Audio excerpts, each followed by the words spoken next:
Graça e paz, povo de Deus. Nós somos Jesus na rua. A palavra que Deus nos entregou para esse ano é amor e compromisso. Pai, usa a boca da tua filha para que traga para nós uma palavra de crescimento e de restauração, com a palavra Evangelista Laedes Cunha. Amém. Graça e paz, povo de Deus. Nós somos Jesus na rua.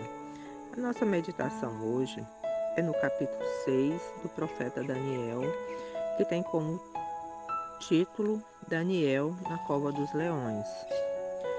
Esse capítulo vai contar a história de Daniel na cova. Ele vai sofrer uma perseguição religiosa. Nós vamos meditar.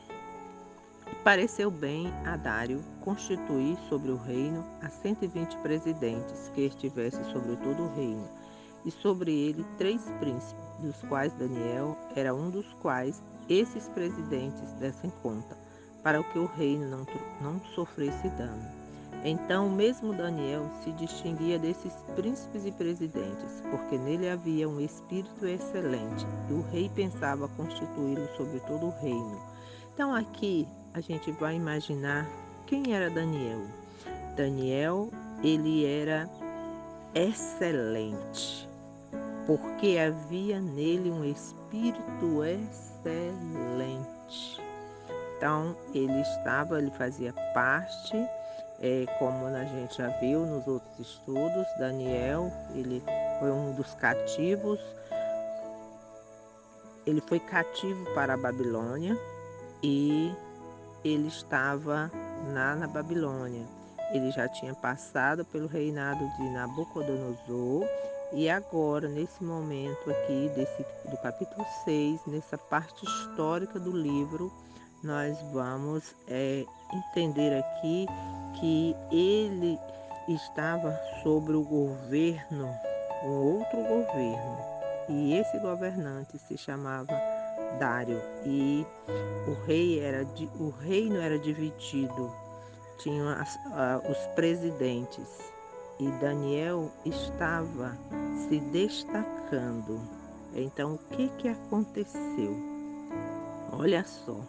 Então, os príncipes e presidentes procuravam achar ocasião contra Deus a respeito do reino, mas contra Daniel, a respeito do reino, mas não podiam achar ocasião ou culpa alguma, porque ele era fiel e não se achava nele nenhum vício nem culpa.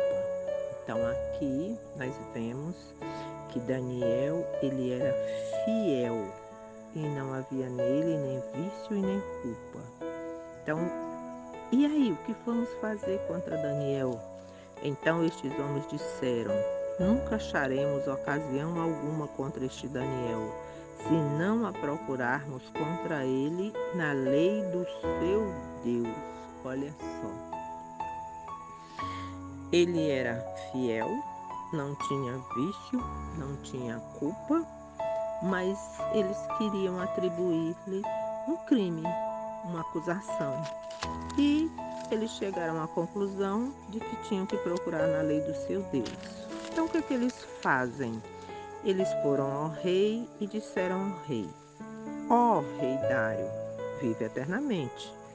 Todos os príncipes do reino, os prefeitos e presidentes, capitães e governadores tomaram conselho a fim de estabelecerem um edito real e fazerem firme este mandamento, que qualquer que por espaço de 30 dias fizer uma petição a qualquer Deus ou a qualquer homem, e não a ti, ó rei, seja lançado na cova dos leões. Aqui vem, eles armaram, eles se reuniram, né? E vamos fazer aqui uma lei, vamos dizer assim, que durante 30 dias, se alguém não obedecer essa lei, a verdade não a lei era para ser obedecida, Ou seja, se alguém desobedecesse à lei, era para sofrer as consequências. Porque dizia assim, e qual era a consequência? Seria lançado na cova dos leões. Agora, pois, ó rei, confirma o edito e assina a escritura, para que não seja mudada, conforme a lei dos medos e dos persas, que se não pode revogar. Então,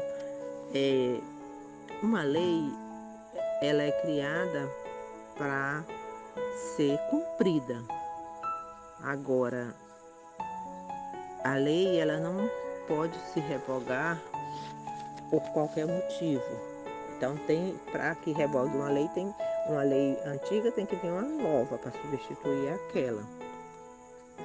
Então, eles fizeram isso e o rei, persuadido por eles, assinou o edito e Daniel.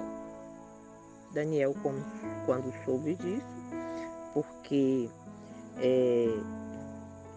o edito dizia que qualquer um que fizer uma petição no espaço de 30 dias a qualquer homem que não fossem ao rei, seria lançado na prisão. Mas Daniel era um servo de Deus.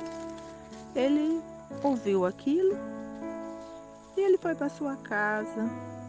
Ele chegou no seu quarto, ele orou, fez o que ele fazia. No verso 10, a gente vê que a dedicação de Daniel a Deus era clara, todos sabiam. Ele voltou para casa, mesmo depois de ter conhecimento da nova lei e do castigo por desobedecê-lo. E o texto aqui não diz se ele estava angustiado, nervoso. Não. Ele volta para sua casa e ele faz o que era de costume. O que era o costume dele? Ele chegou na sua casa, no seu quarto, havia janelas abertas e 3 vezes no dia ele se punha de joelhos e dava graças a Deus.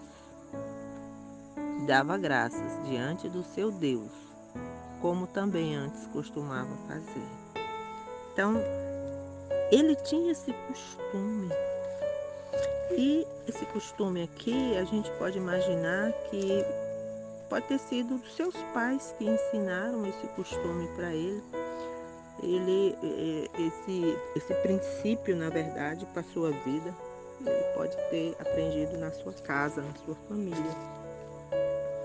E ele fez o que ele fazia. Então, o que acontece? Quando a gente vê já o capítulo 11, o capítulo 10, Daniel continua orando ao seu Deus. E ele faz a mesma coisa que ele fazia. O que acontece? Agora eles têm o que querem, ou seja, uma violação da lei decretada. Por quê? Porque Daniel está se dirigindo a alguém que não é Dário. Agora eles podem acusá-lo e condená-lo. No entanto, a acusação não é o resultado de uma falha de seu serviço. Olha só. Mas sim o resultado do seu fiel serviço a Deus. A conspiração deles dá certo porque eles contam com a atitude consistente de Daniel em servir a Deus. Então, Daniel serve a Deus. E agora, o que é que eles vão fazer? No capítulo 12. No 11 eles vão verificar, eles vão encontrar Daniel orando, e no 12, então se apresentaram e disseram ao rei: no tocante ao mandamento real, porventura não assinaste o edito pelo qual todo homem que fizesse uma petição a qualquer Deus ou a qualquer homem por espaço de 30 dias, e não a ti, ó rei, será lançado na cova dos leões. Então, sim, Foi isso que aconteceu. O rei confirma a palavra, né? E que essa lei ela não podia ser revogada e Daniel vai ser lançado na cova dos leões. Versículo 14.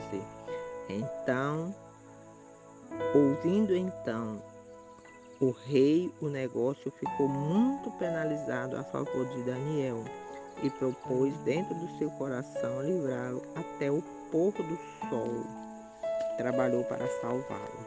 Olha só, o rei, ele sabia que aquelas acusações contra Daniel eram falsas. E ele percebeu que era uma armadilha que tinham sido armadas por Daniel. E ele involuntariamente, ele tomou parte daquilo porque ele assinou o decreto, mas não foi por vontade própria. Ficou então muito penalizado. Por que o rei ficou? Porque o rei conhecia a vida de Daniel e os serviços prestados por ele como funcionário exemplar, fiel e sábio do governo. Então, Daniel era um homem honesto, era um servidor exemplar, fiel, sábio. O que acontece? Então, o decreto tinha que ser cumprido. E no 16, então o rei ordenou que trouxesse a Daniel e o lançaram na cova dos leões. Mas o rei falou para Daniel, e o rei disse a Daniel: o teu Deus, a quem tu continuamente serves, ele te livrará. Imagine, o rei era um rei pagão, e esse rei pagão, ele tenta consolar Daniel, assegurando ao poder do seu Deus. Então, esse rei, ele tinha conhecimento sobre Deus. E é bem provável que seja por meio de Daniel mesmo, da conduta de Daniel. E o que é mais interessante é Daniel é colocado na cova, lançado na cova, e o rei, eu gosto muito disso aqui, o rei foi para o seu palácio e passou a noite em jejum. O rei não dormiu, não comeu, e ele que diz, e fugiu dele o sono. Então, a gente vê o poder de Deus. E aí, o que vai acontecer? 19. E pela manhã cedo se levantou e foi à pressa à cova dos leões. E chegando-se à cova, chamou por Daniel com voz triste, falando, o rei disse a Daniel, Daniel, servo do Deus vivo, dá-se o caso de que o teu Deus, a quem tu continuamente serve, tenha podido livrar-te dos leões? Ah, meus irmãos. Então Daniel falou ao rei, o rei vive para sempre. O meu Deus e o seu anjo,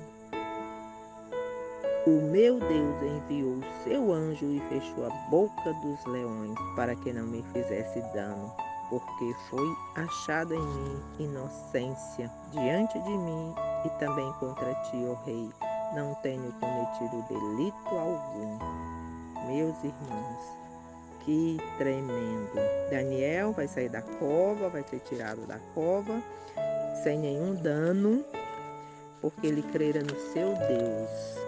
E o que vai acontecer com os inimigos? Então, versículo 24. E ordenou o rei, e foram trazidos aqueles homens que tinham acusado Daniel e foram lançados na cova dos leões, ele, seus filhos, suas mulheres. E ainda não tinha chegado ao fundo da cova quando os leões se apoderaram deles e lhes esmigalharam todos os ossos. Tá vendo? Eles foram para a cova dos leões e foram comidos pelos leões. E o rei vai revogar o decreto, vai revogar esse decreto e Da minha parte é feito um decreto pelo qual todo o domínio do meu reino os homens tremam e temam perante o Deus de Daniel, porque ele é o Deus vivo e para sempre permanente. O seu reino não se pode destruir e o seu domínio é até o fim. Ele livra e salva e opera sinais e maravilhas no céu e na terra. Ele livrou Daniel do poder dos leões. Imagine, um rei falou isso, um rei pagão falou isso de Deus. E este Daniel, pois, prosperou no reinado de Dário e no reinado de Ciro Persa. Que maravilha, meus irmãos. Então aqui houve um triunfo, houve uma perseguição religiosa contra um servo de Deus. Mas Daniel, ele tem sucesso nos reinados do segundo império mundial aqui, que o primeiro foi o Império Babilônico, aqui era o segundo império mundial. Mas aqui também a gente pode ver que o sucesso de Daniel vem da sua dependência de Deus, vem do seu testemunho, o testemunho do Deus vivo. E esse Deus, ele está em mim e em você. O Deus vivo representa os corações das nações no reino de paz. Então, nós podemos imaginar que o mundo hoje jaz no maligno, com muitas guerras, mas nós podemos ter paz em Deus e devemos ser fiel, assim como Daniel foi. Que o Senhor nos abençoe para que possamos compreender a sua palavra e testemunhar do seu grande e imenso amor. Amém.